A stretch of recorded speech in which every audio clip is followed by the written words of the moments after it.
Muy bien. Bueno, bienvenidos al coloquio del 24 de coloquio de Física PUC del 24 de septiembre.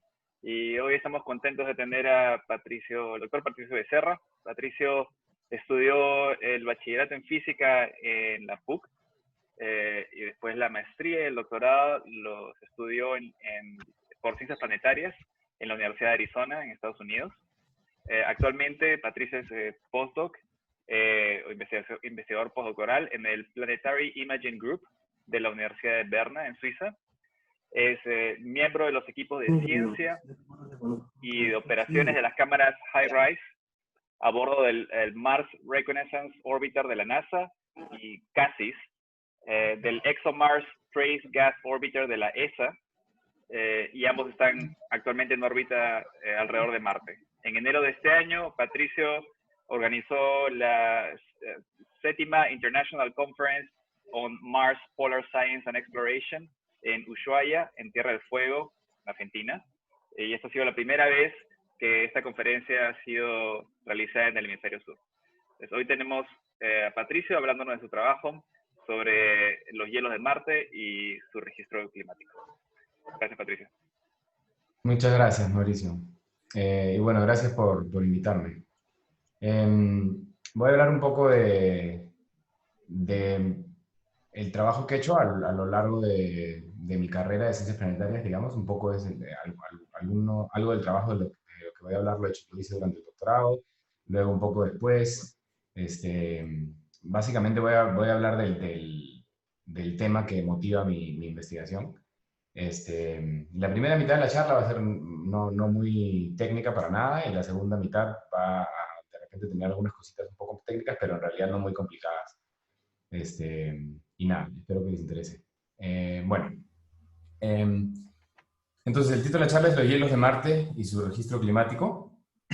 Y estoy seguro que la mayoría de gente que está acá presente, entre comillas, tiene algún interés por lo menos, aunque sea como hobby, de la astronomía y los planetas, y alguna vez ha leído en el periódico sobre agua en Marte. Y esto es uno de los ejemplos.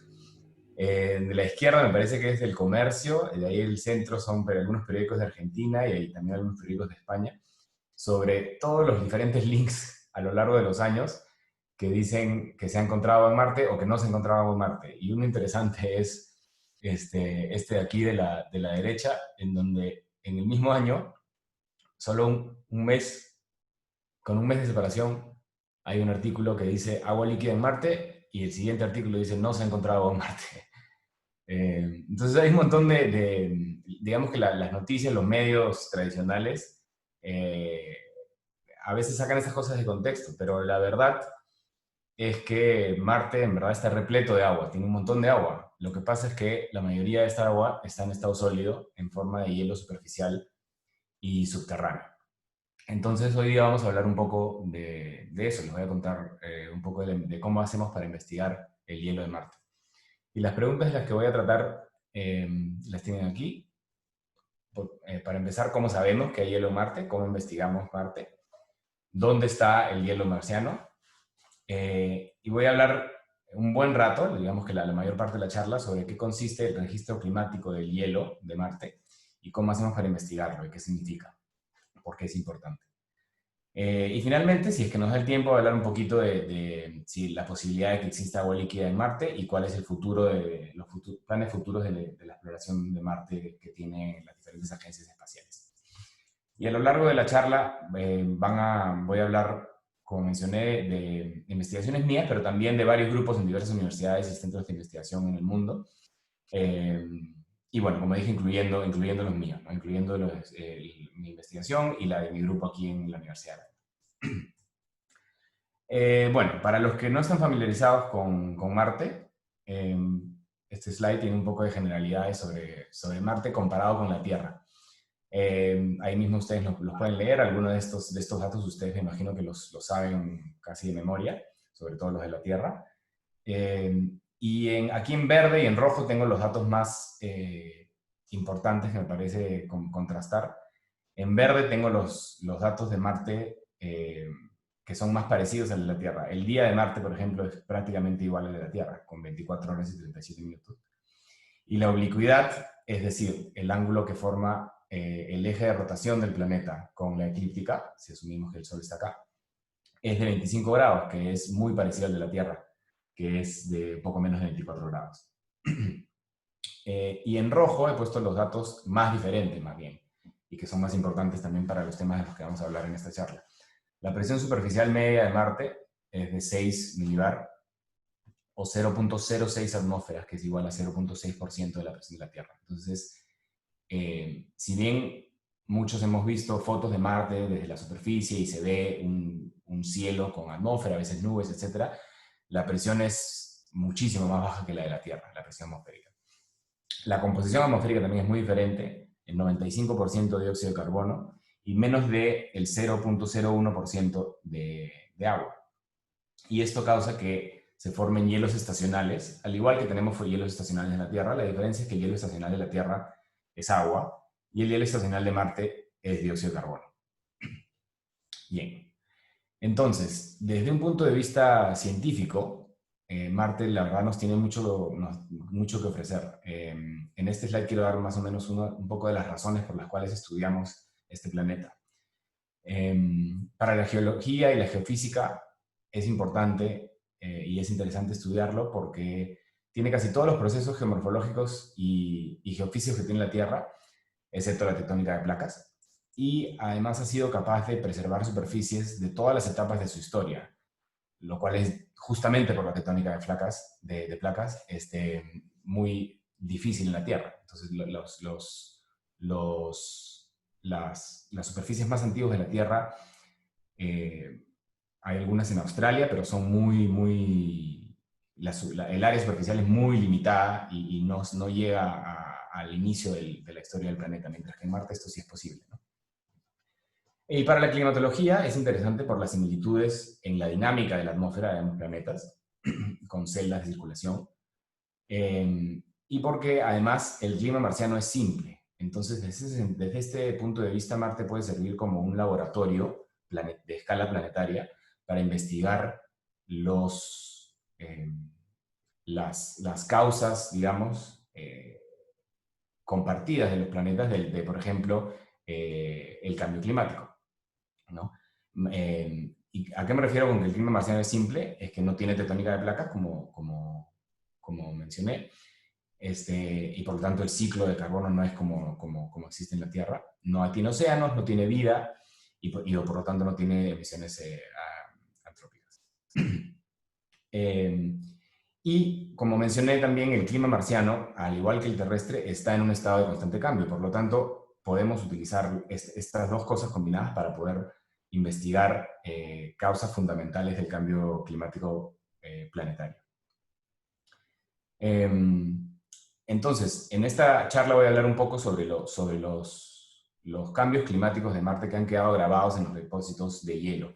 Estos cambios climáticos del planeta quedan en general en la Tierra y en todos los planetas con superficie quedan grabados en los depósitos rocosos, en los depósitos de hielo, en los depósitos de diferentes elementos de la superficie. Y esto nos da un acceso a un registro, un archivo de la historia climática del planeta. En el caso de Marte tenemos acceso directo a raíz de que está tan cerca que podemos mandar satélites y podemos ir a la superficie, etc., ¿no? Y esto nos da una ventaja también sobre otros planetas. Además, también es interesante porque el estudio del hielo y el agua de Marte tienen el potencial de generar descubrimientos gigantes. Para empezar, la presencia de agua líquida en un planeta aumenta las posibilidades de que haya tenido o tenga vida, tal como lo conocemos nosotros. Y vamos a ver que Marte da evidencias de que ha tenido agua líquida en algún momento de su historia. Y además, el hielo y el agua subterránea que existen actualmente otorgan la posibilidad de servir de recursos para futuras exploraciones humanas. Esto en inglés se conoce como In Situ Resource Utilization, o ISRU. Y si nos da tiempo, vamos a hablar un poquito de eso también. Bueno, entonces, ¿cómo hacemos para saber que existe el hielo en Marte? ¿Cómo hacemos para conocer detalles sobre la superficie marciana? Y la respuesta es con sondas exploradoras, con satélites. a lo largo de la historia, desde los años 60, hemos enviado, la humanidad ha enviado sondas a explorar Marte. Y aquí tienen en este slide una historia más, básicamente, de la exploración marciana robótica. Como verán, empieza aquí a la derecha y la historia, digamos que sigue alrededor de la circunferencia de Marte. Y como verán por este lado tenemos un montón de misiones que son de la Unión Soviética.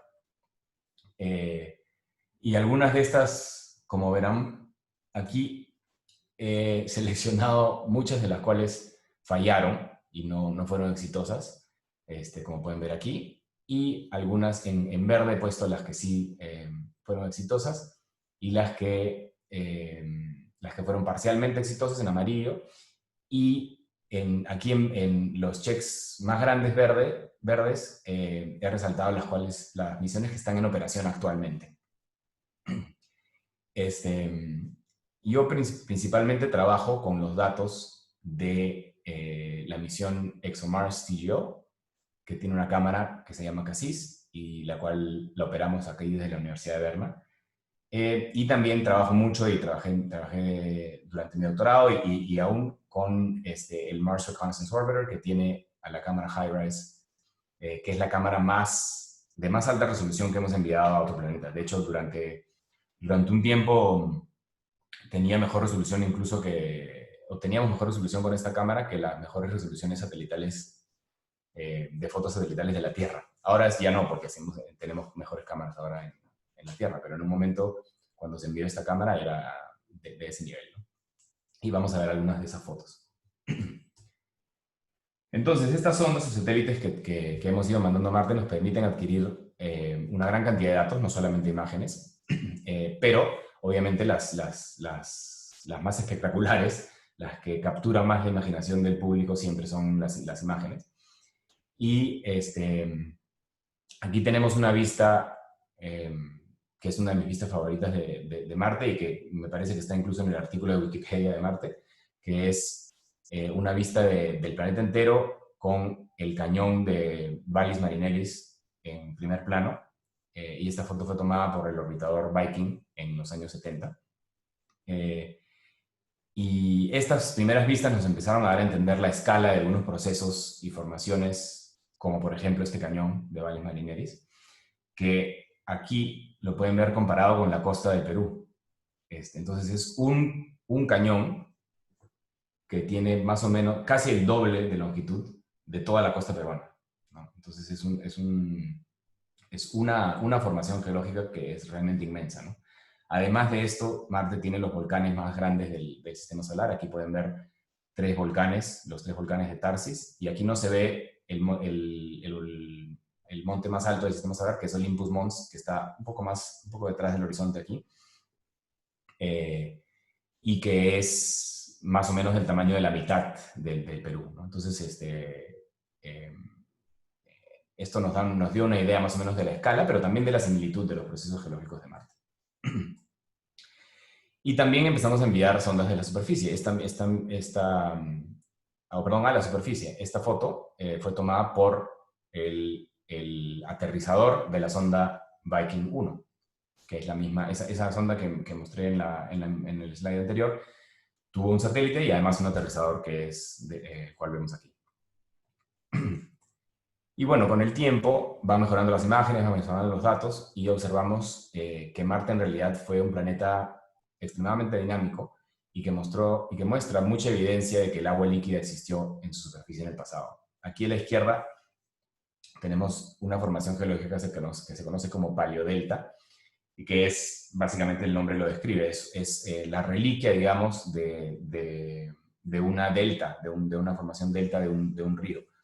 Y lo que vemos aquí básicamente son los depósitos sedimentarios que el río va depositando a la hora de desembocar en un cuerpo de agua mayor, y que luego se endurecen de tal manera que son más resistentes a la erosión que los depósitos del alrededor, y por lo tanto forman esta formación, este paleodelta que ahora podemos observar. Entonces es evidencia de que el agua fluyó.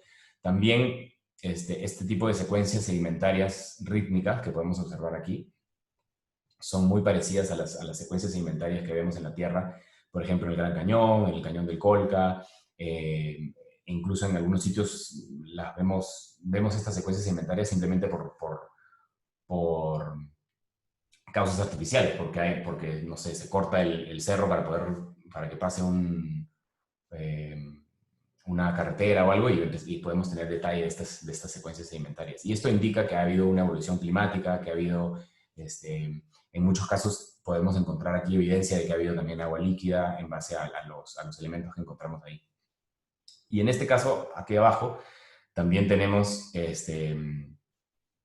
otros procesos de Marte que son más típicos de Marte, como por ejemplo los depósitos de hielo seco, de hielo estacionario de dióxido de carbono que existen en las altas latitudes norteñas de Marte durante el invierno ahí, y también demuestran geoformas parecidas en el hemisferio sur en su respectivo invierno. Y bueno, estas ondas empezaron a observar que Marte tiene actualmente mucho hielo en la superficie. No solamente evidencia de que había tenido agua líquida, sino que actualmente tiene mucha agua, pero en forma de hielo, en su superficie y debajo de ella. Entonces aquí, en estas imágenes, que ya las he mostrado antes, perdón, pueden ver, obviamente, los casquetes polares, aquí en el norte, el del norte y aquí el del sur. Entonces eso es evidencia de que hay hielo en la superficie. Y más allá de eso, instrumentos como el Gamma Ray Spectrometer sobre la sonda Mars Odyssey, que fue lanzada en el 2001, observó que con un espectrómetro de neutrones, observó que el subsuelo marciano está en realidad repleto de hielo. Este es un mapa que se elaboró en base a los resultados del espectrómetro de neutrones, y que muestra la proporción, la proporción de agua debajo de la superficie de Marte. La manera que funciona esto lo voy a tocar simplemente rápidamente para poder hablar de los temas que hemos dicho. Es que lo que en realidad detecta el espectrómetro de neutrones es la presencia de hidrógeno en base a los neutrones que se producen a raíz de impactos de rayos cósmicos con la superficie. Y el hidrógeno tiene un gran impacto en estos neutrones, y esos son los que se observan por el espectrómetro de neutrones que está en el satélite. Y en base a eso se puede armar este mapa de, en realidad, la presencia del hidrógeno, pero la presencia más estable del hidrógeno, por lejos más probable, es que esté en forma de agua. Por lo tanto, se concluye, este mapa en realidad lo que está mostrando es la presencia de hielo subterráneo, ¿no?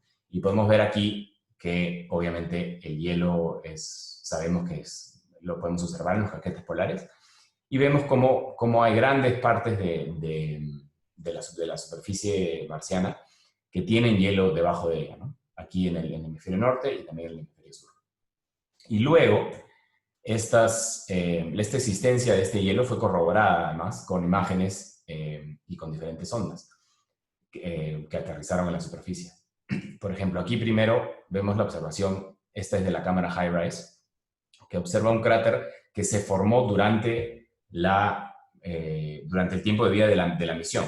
O sea, digamos que este cráter no existía cuando llegó HiRISE a Marte, se formó y lo observamos.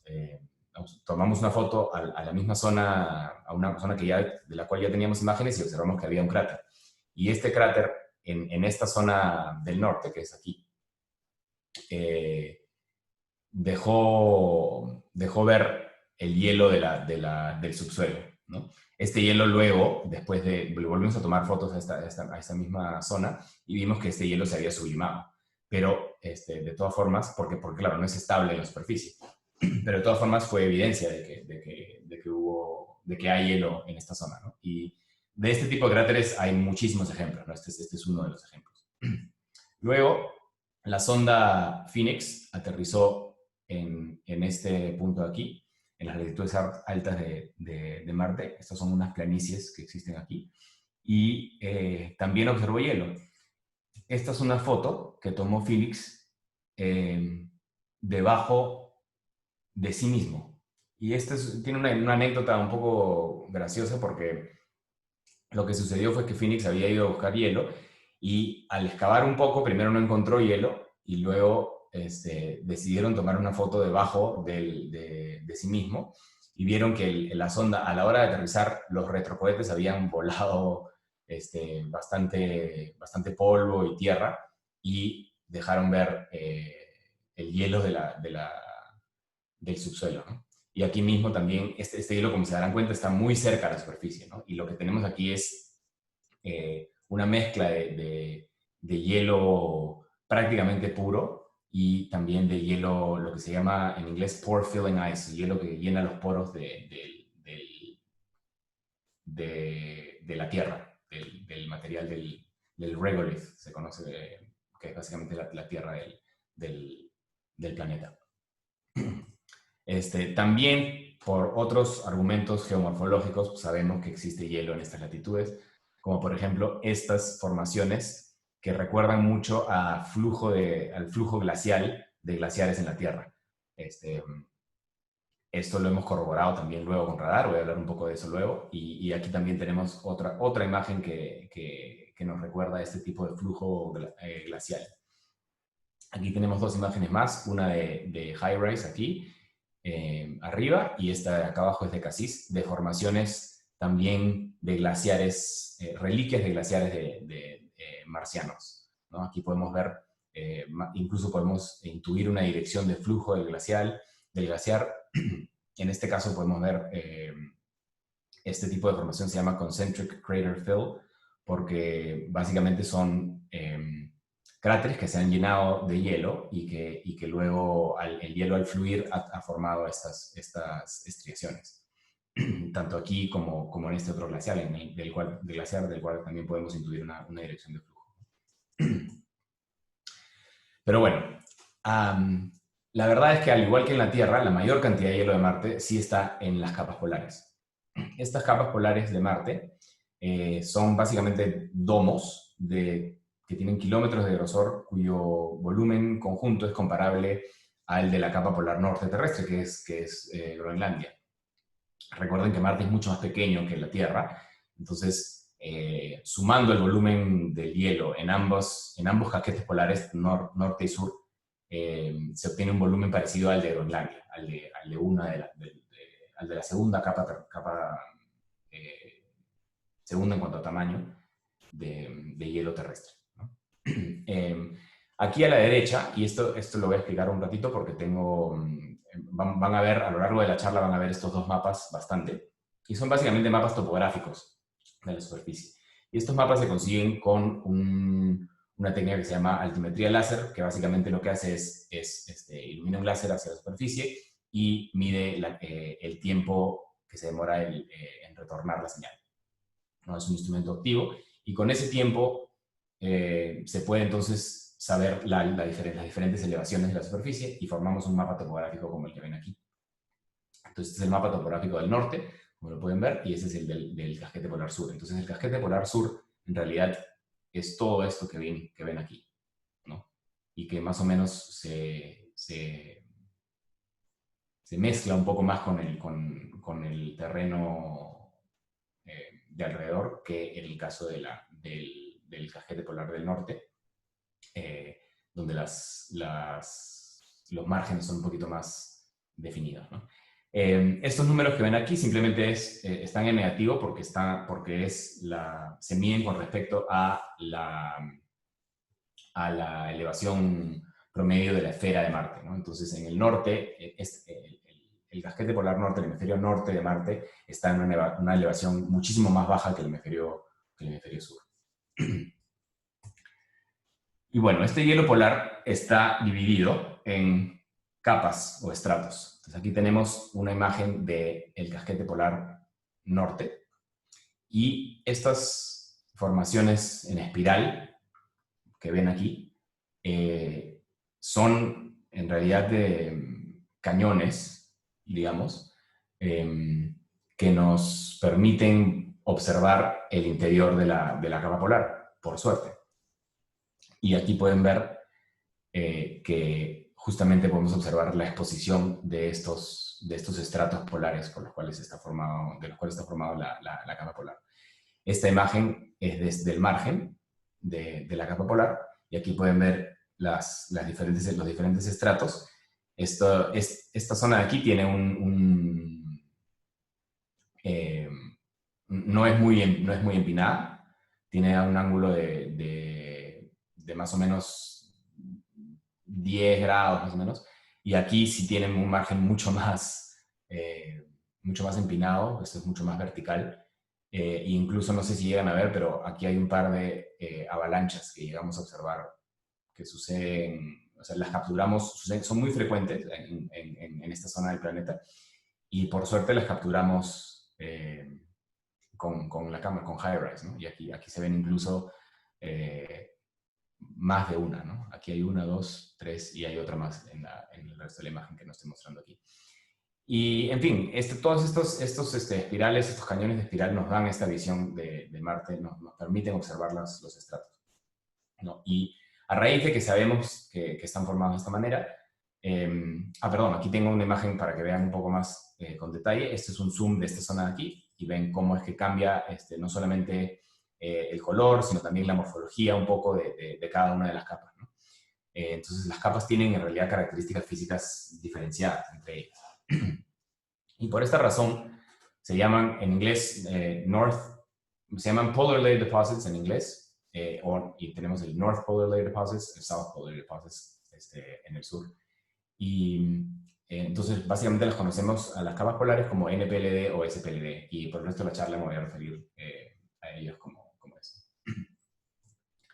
Aquí tenemos un ejemplo, que esta es una de mis imágenes favoritas, un ejemplo más, con un poquito más de zoom, digamos, de estas capas. Y aquí pueden llegar a ver incluso las capas mayores de esta zona, y pequeñas capas, digamos que con una separación un poco menor a las que son más obvias, digamos, ¿no? Que pueden observar aquí. Y esto va a ser importante luego cuando hablemos del registro climático. Además de imágenes y topografía, también utilizamos radar para ver a través del hielo. ¿Qué quiere decir esto? El radar es otro instrumento que tenemos en el satélite. En este caso estoy mostrando imágenes de radar de dos satélites distintos. El de SHARAD es un radar que está a bordo del Mars Reconnaissance Orbiter, que es la misma nave que tiene a la cámara HiRISE, y MARSIS es un radar a bordo de Mars Express, que es una sonda europea un poco más antigua, pero que también sigue en operación. Lo que hace este radar es otro instrumento activo, y que básicamente lo que hacen es emitir una señal hacia la superficie y medir la potencia y el desfase temporal de la señal reflejada. Entonces, en ese sentido, es parecido al altímetro láser, pero por la longitud de onda del radar, por la frecuencia del radar, el radar puede penetrar la superficie un poco, dependiendo también del material. Entonces, la señal reflejada, un poco de esa señal se refleja, un poco de esa señal se absorbida, es transmitida, y la señal que mide luego el radar reflejada va a llegar obviamente reducida en potencia y con un desfase temporal. Y eso lo utilizamos para formar estas imágenes de radar que se llaman en inglés radargrams, le podemos decir radargramas en castellano, y que básicamente en el caso de los polos, que están repletos de hielo, como hemos hablado, muestran justamente la continuidad de esos estratos. Lo que aquí sucede es que el hielo, que tiene una permitividad eléctrica baja, una permitividad relativa baja, permite que una buena cantidad de la señal penetre. Y luego, ¿por qué es que se observan entonces estos reflectores, estas capas? Porque cada una de estos estratos de los casquetes polares están hechos de distintas proporciones de hielo y de material silícico. Y el material silícico tiene una permitividad bastante más alta. Y eso, el cambio de permitividad que experimenta el radar a la hora de interactuar con la superficie, se observa luego como un cambio en el desfase temporal y en la potencia. Y eso, al verlo como una imagen, se ve de esta manera y lo llamamos a estas líneas les llamamos reflectores, a cada una de estas capas en el radar. Entonces, las observaciones de radar no solamente nos han permitido observar esta continuidad geográfica de esta estructura, sino que también nos dan información sobre la pureza del hielo. ¿Y cómo es que hacen esto? Si ustedes ven esta ecuación aquí, que sirve para básicamente transformar el radargrama de una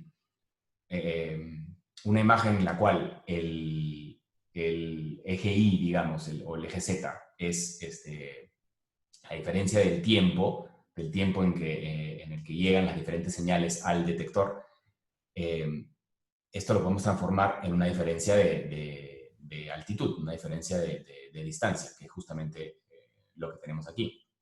Por eso aquí pongo 2 kilómetros, ¿no? Y esto lo hacemos con esta fórmula, pero pueden imaginar que si es que, por ejemplo, asumimos o tenemos la información de la profundidad a través de algún otro instrumento, como por ejemplo la altimetría, entonces podemos más bien derivar la permitividad. Y si vemos que la permitividad es similar a lo que conocemos por el laboratorio, que es la permitividad del hielo de agua, entonces podemos asumir que eso está hecho de hielo de agua. Y al revés, no podemos en zonas donde sabemos que hay hielo por otros argumentos, asumimos una permitividad relativa y podemos calcular la profundidad a la cual está el hielo, ¿no? Y esto se ha hecho mucho para justamente calcular la profundidad, no tanto de los caquetes polares, sino más bien del hielo subterráneo de las medias latitudes que mostré antes, ¿no? Porque de este hielo no tenemos, a diferencia de los caquetes polares que tenemos estos mapas topográficos, el hielo en las medias latitudes está básicamente en unas planicies y no tenemos otras maneras de investigarlo, ¿no? Entonces, he mostrado mucha evidencia evidencia igual que en el pasado, he mostrado evidencia de hielo en las distintas regiones del planeta y depósitos de hielo estratificados en los polos. Todo esto, entonces, indica que el clima marciano ha cambiado continuamente a lo largo de millones de años. Entonces, ¿por qué es que suceden estos cambios? ¿Por qué el hielo se ha acumulado en capas? ¿Por qué hay tanto hielo subterráneo fuera de los polos? ¿Y qué cosas podemos aprender de estos hielos? Y eso es lo que vamos a hablar en la siguiente parte de la charla. Pero por ahora voy a hacer una pequeña pausa para así ver si hay preguntas hasta este momento. Yo tengo una pregunta, Patricio. Dime. En el polo sur y en el polo norte de la Tierra, la forma en que sabemos qué tan antiguo es el hielo es porque podemos sacar ice cores, pedazos de hielo profundo y hacer pruebas de verse depósitos de polvo que indican actividad volcánica o algún evento masivo. Sí. ¿Cómo podemos ver, con las técnicas que has hablado, la antigüedad del hielo profundo de Marte? Eso es justamente lo que voy a tratar en la siguiente parte. Buenísimo. Yeah. Genial. Bueno, entonces, si es así, tengo otra pregunta. Dime. Que es un poco más general. Entonces, nos mostraste todas estas imágenes donde parece que hubiera flujo glacial. Uh-huh. ¿Hay algún otro proceso geológico no relacionado al agua líquida que pueda hacer lo mismo? ¿No relacionado al agua líquida? Quiero decir, ¿algún otro proceso que pueda dejar este tipo de imágenes geológicas que son suaves comparados a los procesos donde no hay aparentemente agua involucrada? Claro, a este se refiere, ¿no? Ajá. Sí, de hecho sí, se han considerado, bueno, una de las cosas que normalmente se consideran son los llamados mud flows, que son básicamente flujos de barro, de lodo, Pero en el caso de estas imágenes que estoy mostrando aquí, primero que los mudflows tienen una reología distinta, entonces no formarían los estrellamientos que vemos aquí. Esos son bastante típicos de los glaciares. Y por otro lado, tenemos argumentos de latitud, la espectrometría de neutrones que mencioné. Entonces es una combinación, o sea, estas conclusiones se hacen en base a muchos argumentos de varios instrumentos, ¿no? Yo estoy mostrando solamente las imágenes este, aquí, pero en realidad se hacen en base a bastantes argumentos. Y de hecho, eh, actualmente existe una iniciativa de NASA para poder básicamente mapear el hielo de las zonas de las latitudes medias con la mayor precisión posible. Y esto se hace en preparación a enviar una misión tripulada. Y para hacer para hacer esta investigación, se está, digamos que, combinando datos de todos los instrumentos posibles. Y entre ellos está el argumento geomorfológico, ¿no? Que en este caso, como te digo, por ejemplo, un argumento geomorfológico es, bueno, sí, se puede considerar mudflows o de repente incluso flujos de lava, ¿no? En algunos casos. Pero sabemos que la reología es distinta, entonces podemos hacer argumentos primero cualitativos, geomorfológicos, y decir, a ver, la reología de la lava y los flujos de lava no tienen este aspecto, entonces no creo que sea eso. Y los de lodo tienen estas diferencias, entonces tampoco creo que sea eso. Y se hacen argumentos cualitativos. Pero también se pueden hacer, obviamente, modelamientos físicos, ¿no? Se hace un modelamiento de la reología del hielo versus el lodo o la lava y se observa, se compara el resultado de la simulación con las imágenes que estamos hablando. Ok, gracias. ¿Alguien en la audiencia tiene alguna pregunta que quiera hacer ahora? Sí, yo tengo una duda. Uh-huh. ¿Qué tal, Patricio? Una duda. Mostraste una transparencia en donde estaba ahí la comparación con la Tierra, ¿no? O sea, se supone que la Tierra, con la configuración de elementos que tiene, la gravedad que tiene, ¿no? Tiene una atmósfera característica debido a eso. Entonces, se ha pensado cómo ha sido, de acuerdo a lo que se observa en los elementos que hay en Marte, cómo hubiese sido la atmósfera de Marte antes de que se congelase. ¿Te refieres a esta o a...? Bueno, no, perdón, creo que la inicial te refieres a esta de aquí. Claro, o sea Sí, quería sí, ver un... es muy interesante la pregunta que haces, porque ese es uno de los problemas principales del estudio de Marte. ¿Qué sucedió con la atmósfera de Marte? Eh, porque, como bien observaste, el, el hecho de que, o sea, la atmósfera que tiene la Tierra soporta la dinámica, la geofísica, o sea, todo lo que observamos en la Tierra, el agua, los procesos hidrológicos, etc. Hace posible que existan, hace posible que existamos incluso nosotros. Y en Marte tenemos evidencia de que hubo flujo de agua, entonces tiene que haber tenido en algún momento una atmósfera que hizo posible eso. ¿Y qué sucedió con esa atmósfera, no?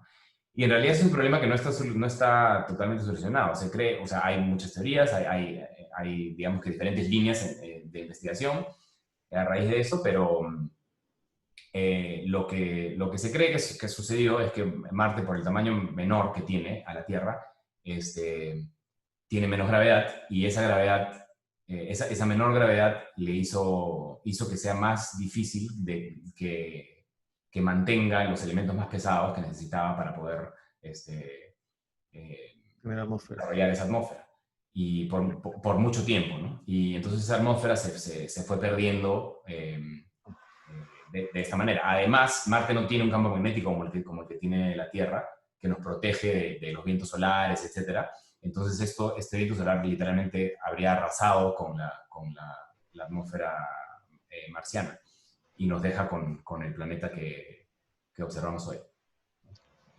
¿Marte es activamente geológico? O sea, como la Tierra. La Tierra, sabemos que muchos de los procesos termodinámicos tienen que ver con la actividad geológica de la Tierra, ¿no? Pero ¿Marte es activamente geológico? En realidad, el significado de un planeta activo geológicamente en ciencias planetarias es bastante, digamos que la, la barra la ponemos bien baja, porque ¿no?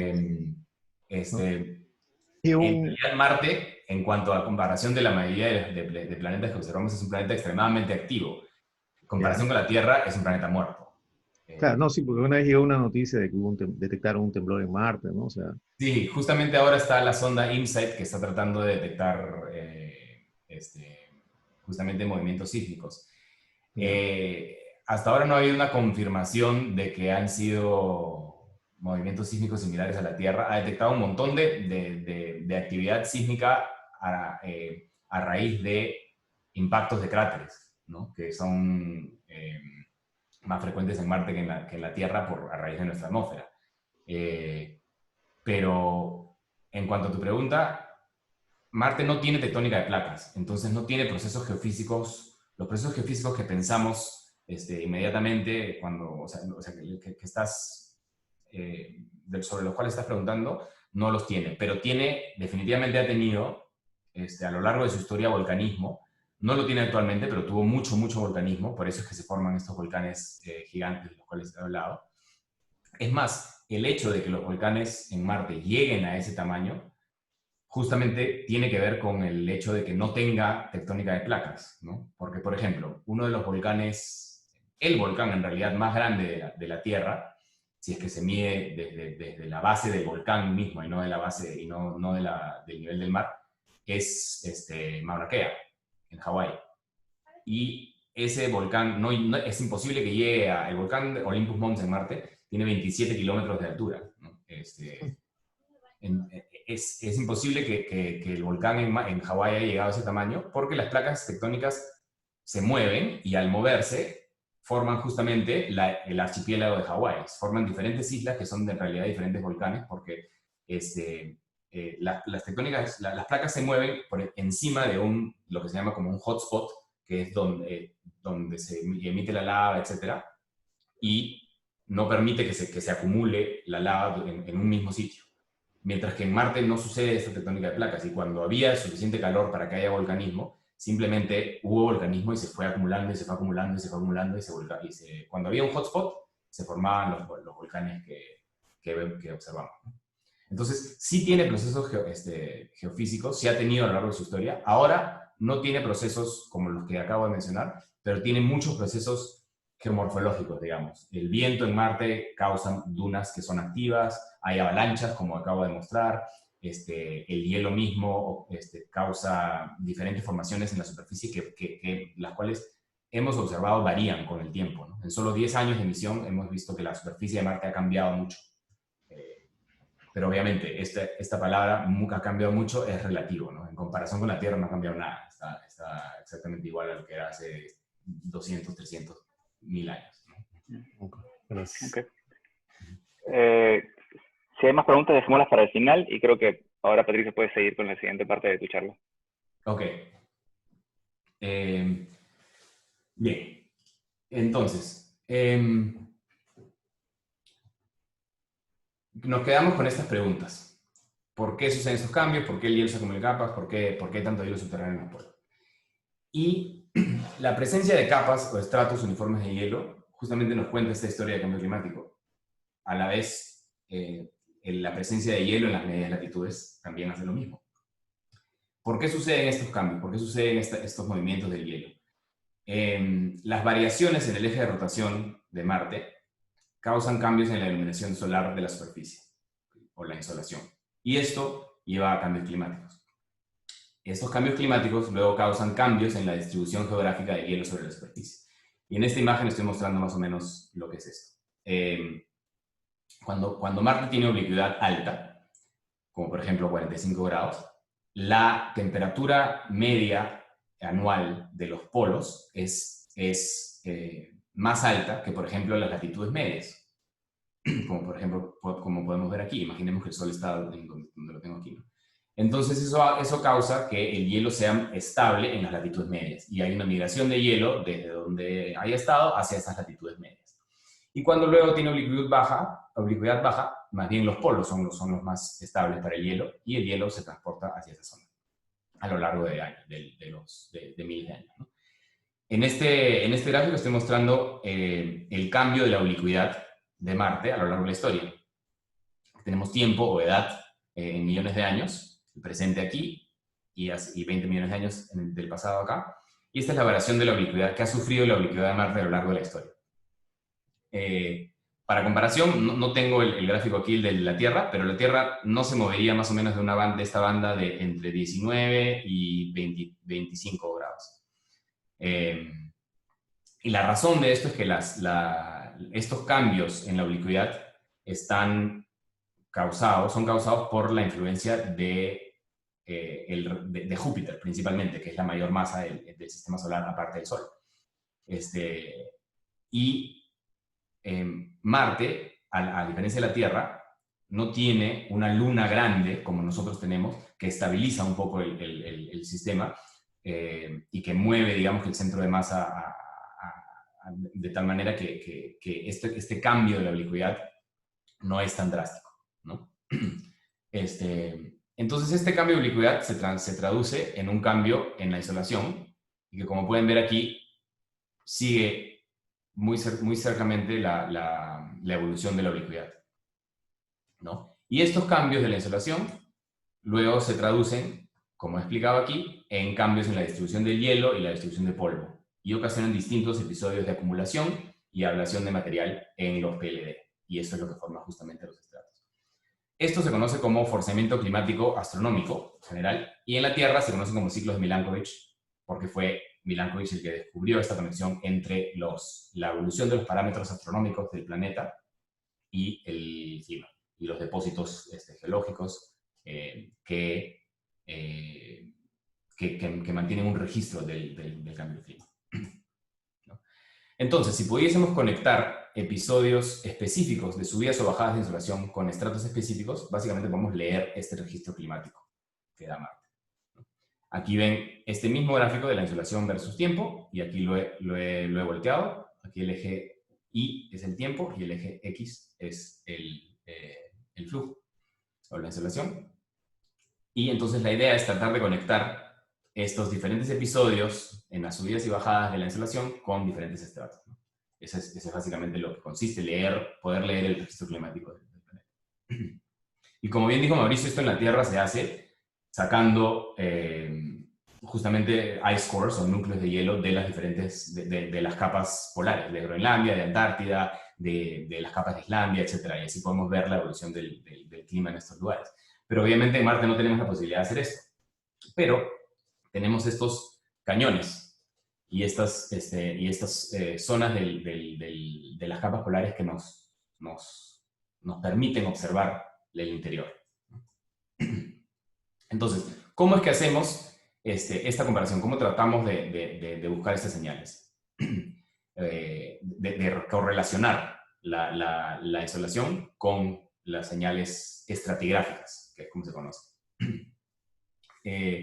Buscamos justamente señales de periodicidad en la estructura de los PLD que sean similares a las periodicidades de la insolación. La insolación en este caso se conoce como la función forzante y tiene frecuencias de oscilación que son conocidas, ¿no?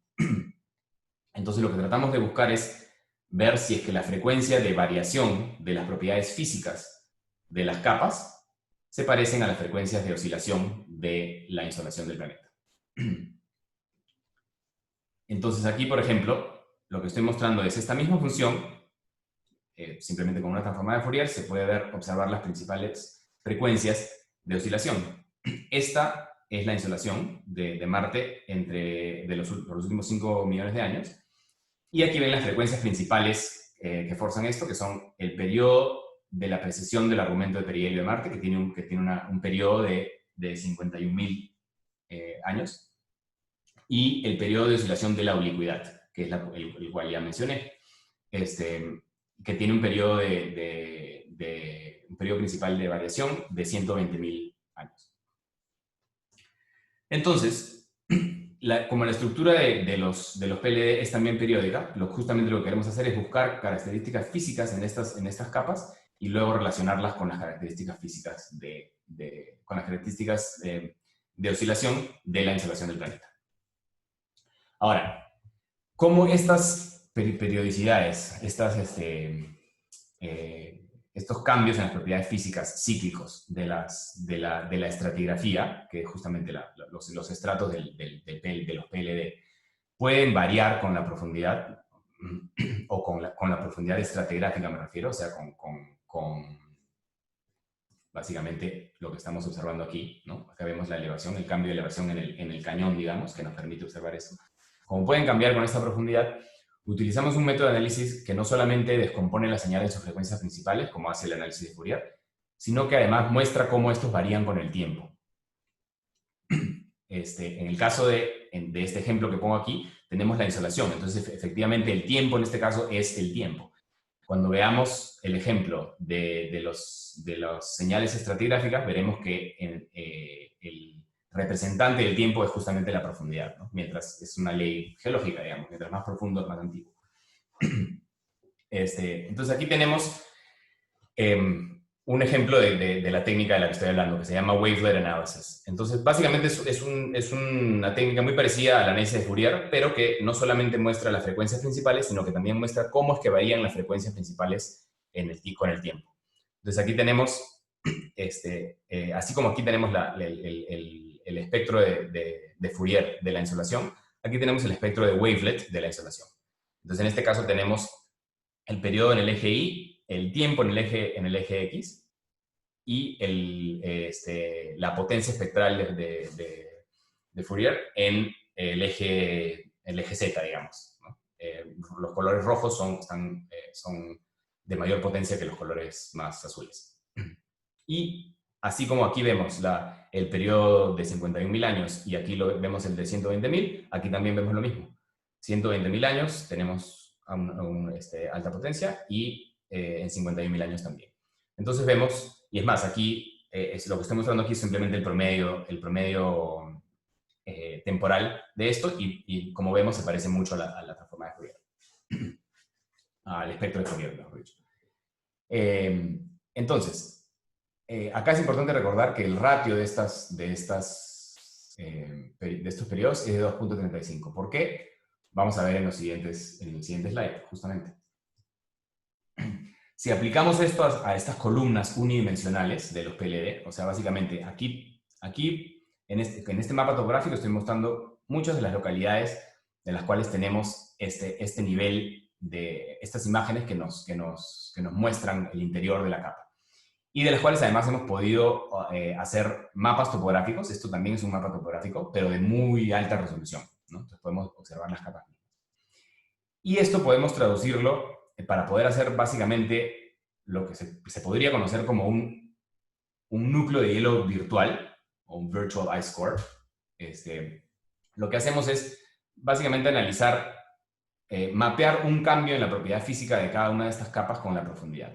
Y lo que estoy haciendo aquí, eso mismo que acabo de decir, lo estoy mostrando en este gráfico, ¿no? Y esto es básicamente la protuberancia de cada una de estas capas expresada con profundidad, con la profundidad, ¿no? El cambio de la protuberancia de las capas expresada con profundidad.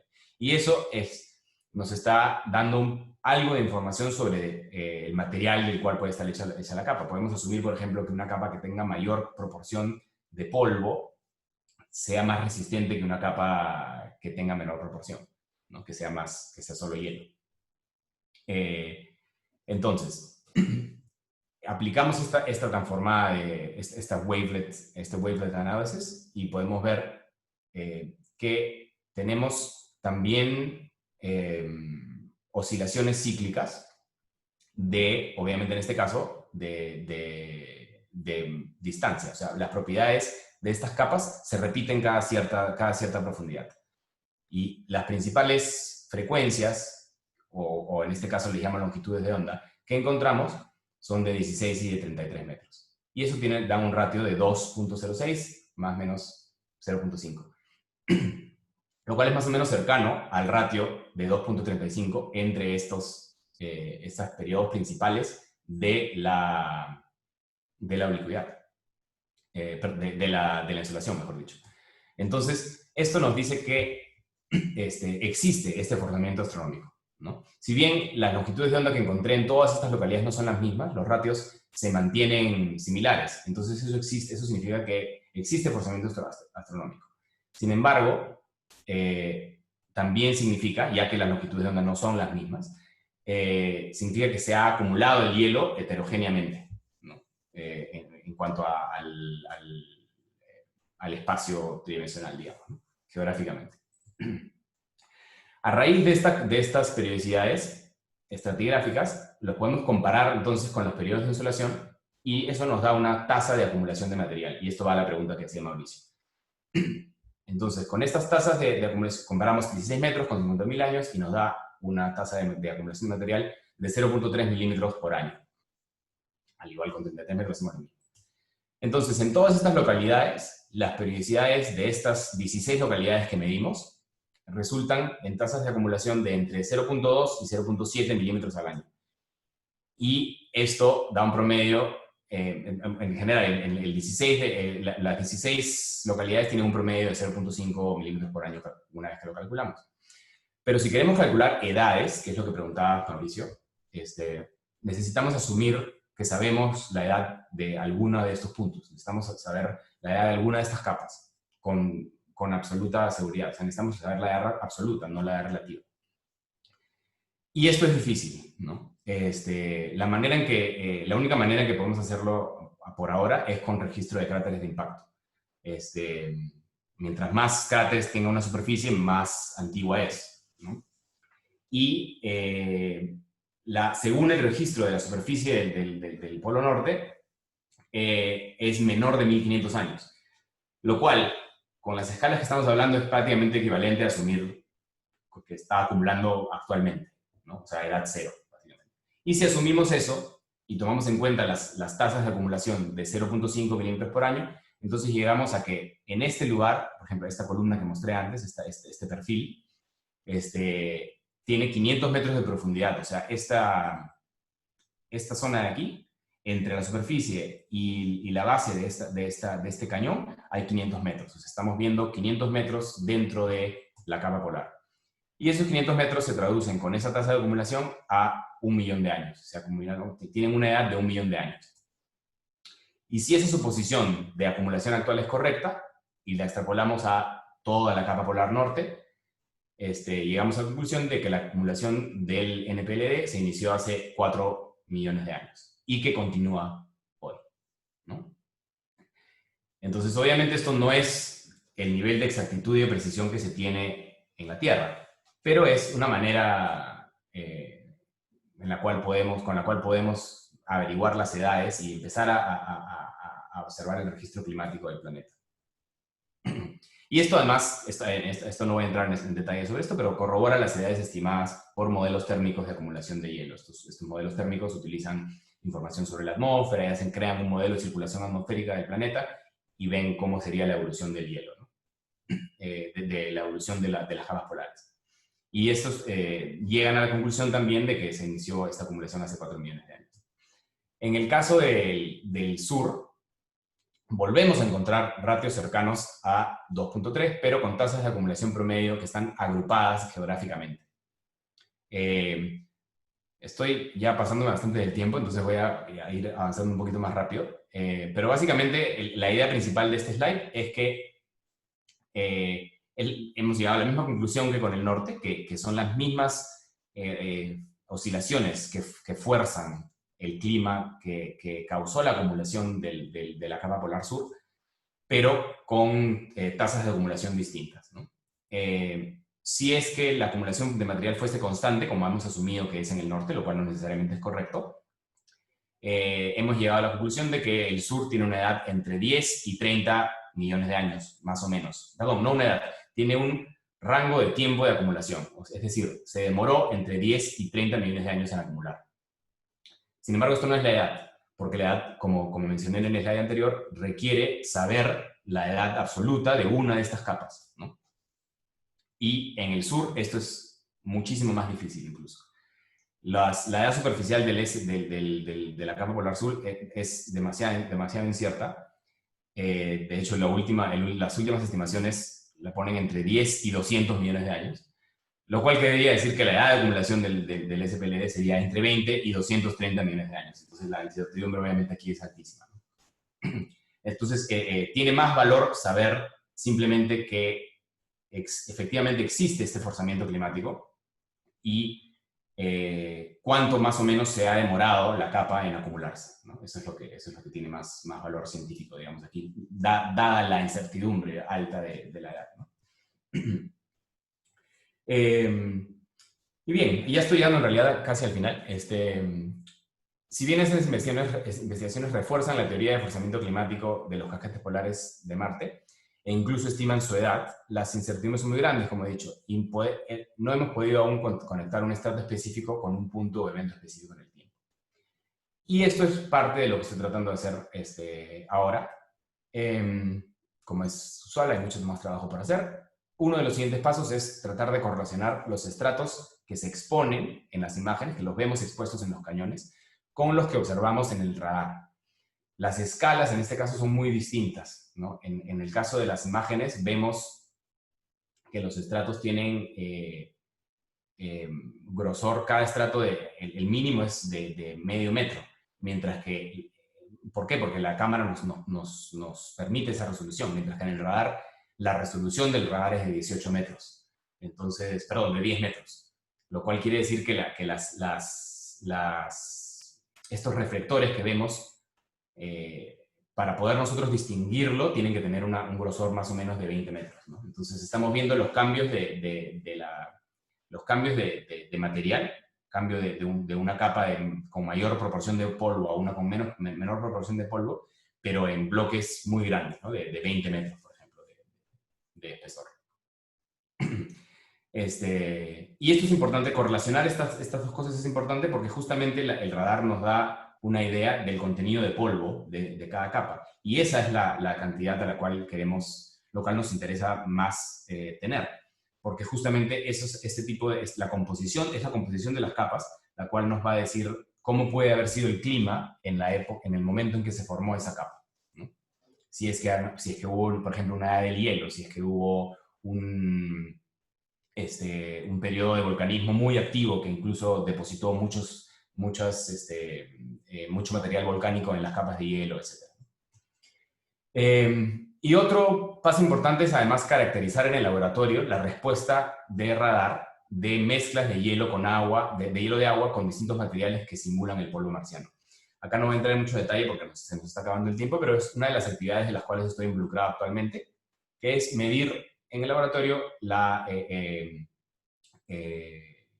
respuesta de radar de estos polvos que han sido creados aquí en la Tierra, pero que simulan las propiedades físicas y químicas del polvo marciano. Y para eso utilizamos una serie de instrumentos. Acá tenía un pequeño videíto que básicamente muestra lo que estamos haciendo con la muestra. Esta muestra que se llama Mars Global Simulant, que es esta de aquí. Y lo que estamos haciendo es separar, tamizar en realidad la muestra para tener una muestra representativa más al polvo atmosférico y una muestra más representativa simplemente a la arena misma de Marte. Y este es básicamente un esquema del tipo de experimentos que hacemos. Este es el principal instrumento que utilizamos aquí en el laboratorio. Y este es el contenedor de la muestra. Llenamos esta muestra con hielo, con este polvo, y podemos medir las propiedades dieléctricas del material con este instrumento coaxial, que básicamente emite una señal de microondas, una señal de radar en unas frecuencias específicas que nosotros le damos, a raíz de nosotros medir los parámetros de dispersión de la señal, podemos luego derivar la permitividad del material, ¿no? Y bueno, esto solamente para terminar, ya que prometí que iba a hablar algo sobre el agua líquida. Hace 2 años hubo un paper que habló sobre, bueno, básicamente dijo, hemos descubierto agua líquida debajo de la capa polar sur de Marte. O sea, equivalente al lago Vostok, que está debajo de Antártida. esta fue controversial porque solamente fue detectada por un radar. Pero lo cierto es que aquí ven uno de estos radargramas, y lo cierto es que el agua líquida tiene una permitividad muchísimo más alta que el hielo. El hielo tiene una permitividad promedio real de 3.15 más o menos. Y el agua líquida tiene una permitividad de alrededor de 70. Entonces es mucho mayor. Entonces la reflexión de potencia de la señal que se observaría si es que fuéramos a observar agua líquida sería muy alta. Y esto fue lo que ellos observaron. Y bueno, hicieron toda una investigación y en este paper confirmaron que era su interpretación, que es agua, ¿no? Sin embargo, hubo otro paper que concluyó que esto requeriría una fuente recientemente activa de calor en el subsuelo profundo, básicamente volcanismo actual en Marte, lo cual sabemos es muy improbable, ¿no? Entonces, es posible que exista, pero las condiciones para que existan son muy poco probables, ¿no? Con el instrumento que acabo de hablar, el proyecto principal que tenemos para los siguientes 2 años es investigar justamente la respuesta de radar a las mismas frecuencias del radar que hizo esta observación, de mezclas más bien de agua extremadamente ácida, para poder bajarle la temperatura a las temperaturas relevantes en Marte, con el simulante de polvo marciano, y ver si es que esa respuesta realmente es equivalente a la que han observado ellos con el instrumento satelital, ¿no? Y bueno, esta parte ya estamos hacia el final, entonces simplemente mencionar que el futuro de la exploración de Marte, de la NASA y que tiene el plan de futuro de exploración que tiene la NASA y la ESA, es mandar una serie de sondas en realidad, que lo que van a hacer es extraer muestras de la superficie y retornarlas a la Tierra. Y eso va a ser, obviamente, de darse, va a ser un avance, un paso gigante, ¿no? en cuanto a nuestro conocimiento de Marte. Mi esperanza, digamos, y algunas de las propuestas sobre en las cuales yo he participado, es que se haga una misión que vaya a los polos y que justamente lleve consigo un taladro y que nos saque un núcleo de hielo, como que es lo que decía Fabricio, ¿no? Y de hecho está hay algunas investigaciones que ya están explorando esas opciones, ¿no? Por lo tanto, hemos hecho pequeñas propuestas para mejoramiento de tecnología, etc., ¿no? Y bueno, con eso voy a terminar y agradecerles a ustedes por invitarme, pedirles disculpas por que me ha pasado del tiempo, y nada más que agradecer también la colaboración de mis mentores y de mis alumnos que han participado de muchas de las investigaciones que he hablado hoy. Y nada más, muchas gracias. Muchas gracias, Patricio. Me parece muy interesante. ¿Tienen preguntas en la audiencia? Una pregunta en el chat, me parece. Sí, yo le puedo leer. El profesor Balvin pregunta si se pueden utilizar o se han utilizado en la Tierra las técnicas utilizadas en Marte desde satélites. Es una excelente pregunta y, de hecho, es parte de una propuesta que yo he escrito para poder hacer esto. Ha habido un paper hace poco que salió, me parece que el mes pasado, que hizo una investigación parecida a la que acabo de mostrar, o mejor dicho, no hizo una investigación parecida, sino más bien ha tratado con imágenes satelitales de los márgenes de la capa polar de Groenlandia, obtener las edades de los estratos, las edades de los diferentes estratos de hielo, sin depender mucho de otras, mejor dicho, inicialmente sin depender mucho de otras técnicas que tenemos aquí en la Tierra, como por ejemplo análisis químico, el análisis del núcleo de hielo, etcétera, etcétera, y luego comparar las edades que calculó con las edades que se conocen por análisis de isótopos, etcétera, ¿no? Entonces, de que es posible, y no hay mucha gente que lo está haciendo actualmente, pero sí es posible. Muy bien. Yo tengo una pregunta que me entró la curiosidad cuando estabas mostrando las capas estratográficas, ¿en algún momento han encontrado alguna evidencia de algún evento catastrófico que pueda explicar un cambio climático de gran escala en el planeta? ¿Cómo te cortaste un poco? ¿Puedes repetir? En la historia estratográfica que mostraste, ¿hay evidencia de algún evento catastrófico que ha quedado grabado en las capas y que pueda explicar algún cambio a nivel global en el clima de Marte? Lo más cercano a eso es una investigación que salió en Science hace como 4 años, me parece, un poco más de repente, que justamente se llama An Ice Age on Mars, y que lo que hace es identificar un cambio básicamente usa principalmente el radar, y lo que hace es observa un cambio drástico en las señales. O sea, los cañones de los cuales he hablado también tienen una señal en el radar, porque están interrumpiendo la estratigrafía del radar, como mostré en un slide anterior, ¿no?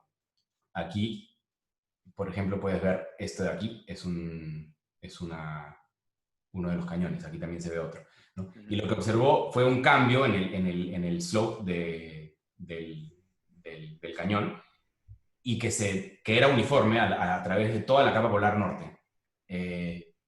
Y esto lo tomó bueno, con otras evidencias también de cómo era el reflector a ese nivel. Se interpretó como una edad del hielo en Marte, donde que básicamente lo que quería decir con esto, el autor del paper, es que era una acumulación de hielo extrema comparada al promedio, ¿no? En el norte, y que coincidió también con el sur. En el paper dice que identificó también la misma capa del sur, pero la evidencia es un poquito menos robusta, digamos, que la del norte. Okay. ¿Alguna otra pregunta de la audiencia? Yo quería hacer otra que me entró de curiosidad cuando estabas hablando del cambio de oblicuidad del eje de rotación de Marte. Sí. Eso también lo puedes, me imagino, estudiar a partir de dinámica orbital, simplemente modelando la interacción entre Marte, Sol y Júpiter, y si quieres algunas otras perturbaciones, ¿no? Y eso es como data complementaria a lo que estás haciendo con la medida de hielo, ¿no? Sí, de hecho la función de insolación que mostré es basada en un modelo de dinámica celeste. Okay. La incertidumbre de estos modelos es bajísima. O sea, la solución del problema de múltiples cuerpos, etcétera, para obtener la variación de la oblicuidad es bastante robusta, ¿no? Entonces, la última iteración de estas soluciones se dio en el 2000, para Marte, se dio en el 2004. Hay una persona que ha hecho esto para todos los planetas del sistema solar, y que es un científico francés que se llama Jacques Lascar, y él ha hecho esto para todos los planetas del sistema solar, y en este tema básicamente su palabra es tomada como ley, porque, como te digo, ha hecho estas investigaciones a lo largo de toda su vida, ¿no? Y la ha hecho también para la Tierra, ¿no? La misma función que se utiliza, la función de insolación que se utiliza para los modelos de la Tierra fue producida por el modelo del mismo autor que hizo las de Marte y las de Mercurio y la de Venus y etcétera, ¿no? Sí, es un problema súper interesante, y no ha habido tanta mejora en eso en los últimos 15 años, porque también hay un límite matemático, ¿no? En esos temas. O sea, solo se puede llegar hasta un cierto punto de exactitud, ¿no? Y entonces usamos esas funciones derivadas de este modelo de múltiples cuerpos, ¿no? ¿Alguna otra pregunta pendiente entre la audiencia? Yo quería hacer un comentario. Es interesante esto, o sea, porque están haciendo básicamente metodología, ¿no? de Marte, lo que yo entiendo. Así es. Ya casi ¿no? Con los pocos datos que se tienen, que son bastantes para el caso de un planeta que está cerca de la Tierra. Ahora, ¿cómo nos sirven estos modelos? Por eso quería regresar a la pregunta que hice antes, ¿cómo nos sirven estos modelos para la Tierra? ¿No? Porque es bien diferente la composición de la atmósfera, el hielo del que hablas, en la superficie, o sea, no en los polos, sino en la superficie, no es el mismo hielo mezclado con tierra que, por ejemplo, puede haber en la Tierra, ¿no? O sea, los hielos de las estepas tienen metano, tienen otras cosas y procesos que ahora con el cambio climático están están siguiendo muy, ¿no? Muy de cerca, ¿no? Cómo aprovechar estos procesos más simples, porque te entendí que la idea es que los procesos de acá son mucho más simples que en la Tierra. ¿Qué procesos simples de Marte se pueden aprovechar para estudiar procesos o cambios climáticos en Tierra, por ejemplo?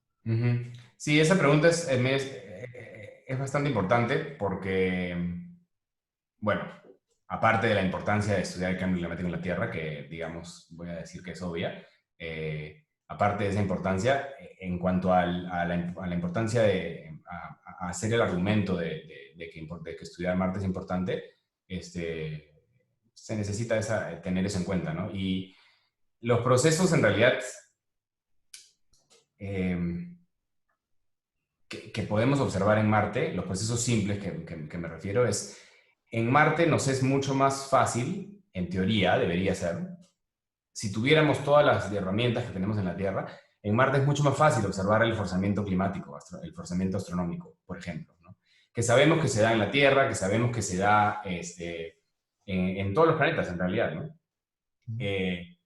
Entonces, mientras más nos acercamos a poder saber exactamente cómo es que estos cambios astronómicos afectan los depósitos geológicos de un planeta, mientras lo hacemos con mayor exactitud, lo cual es posible, es más fácil, mejor dicho, de hacer en Marte que en la Tierra, de tener las mismas herramientas, mejor podemos discernir, mejor podemos separar los demás procesos, ¿no? La Tierra tiene muchas más cosas que afectan su señal climática, su cambio, si tuviéramos que poner,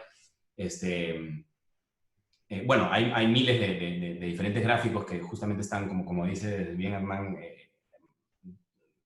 muy en las noticias últimamente, el cambio de dióxido de carbono, el cambio de metano, el cambio de ozono, el cambio de la acidez de los hielos, etcétera, ¿no? Y todo esto se tiene que, o sea, estas señales que tenemos, esos datos que tenemos de los hielos de la Tierra, contienen información de forzamientos distintos, ¿no? Incluyendo el astronómico, ¿no? Y mientras más aprendemos de cómo es que realmente funciona el forzamiento astronómico, más fácil nos es separar justamente todos estos procesos de esta señal y saber que todas las funciones de forzamiento que puede tener una señal climática, ¿no? En el caso de Marte, no existe otra que el forzamiento astronómico. No hay otra función que fuerce el clima. Por lo menos no la ha habido en los últimos 1.000 millones de años, por lo menos, ¿no? Entonces,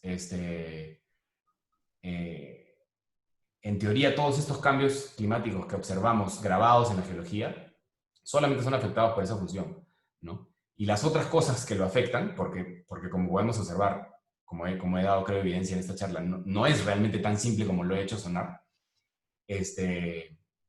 Todos esos procesos que lo afectan contaminan, entre comillas, la señal en sí y hacen que no sea tan fácil de discernir. Y si podemos hacer eso mejor, cada vez mejor en Marte, más fácil se nos va a hacerlo en la Tierra. Tenemos una última pregunta y te dejamos ir, Patricio. Pregunta al profesor Baldwin. ¿El desplazamiento de hielo con el cambio de eje es real desplazamiento? Se refiere, por ejemplo, si hay o no aparición por algún mecanismo de hielo nuevo. Si hay ¿Qué dijiste al final? Se refiere a si hay o no aparición de hielo nuevo. No, es desplazamiento. O sea, no es desplazamiento mecánico, tipo un glaciar, pero es se sublima el hielo de los polos y luego se deposita en la zona de latitudes medias, ¿no? Y luego se va sublimando, luego cambia la oblicuidad y se sublime ahí y se deposita en los polos. Si es que ha habido una capa de polvo, de roca significativa, esa capa luego aísla el hielo y puede hacer que sobreviva durante un tiempo más largo. Y eso es lo que está sucediendo en las medias latitudes, ¿no?